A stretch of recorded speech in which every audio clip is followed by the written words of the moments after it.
İstərəm yuxuma girmə gecələr, qorxuram sevincdən öləm yuxuda.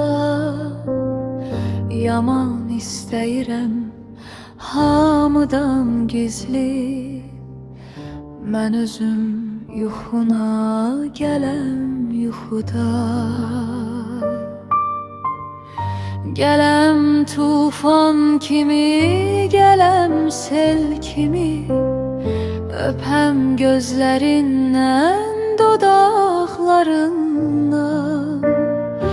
Uyuyam qoynunda qızıl gül kimi, nə səhər açıla, nə sökülə dam. Sənə nəğmə deyəm incədən incə, ürəyin qəşşidə xoşbəxtliyindən. Sərxoş dodaqların ey pıçıldayam, sənsiz neyləyirəm xoşbəxtliyimə.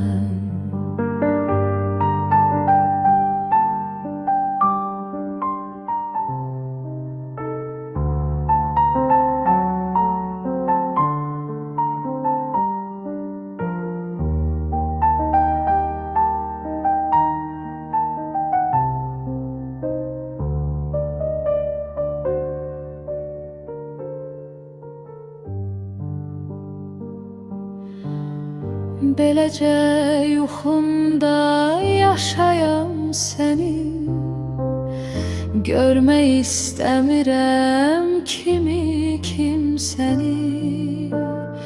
Dünyanın xoşbəxti say özünü sən, mənim tək kim sevər axı kim səni.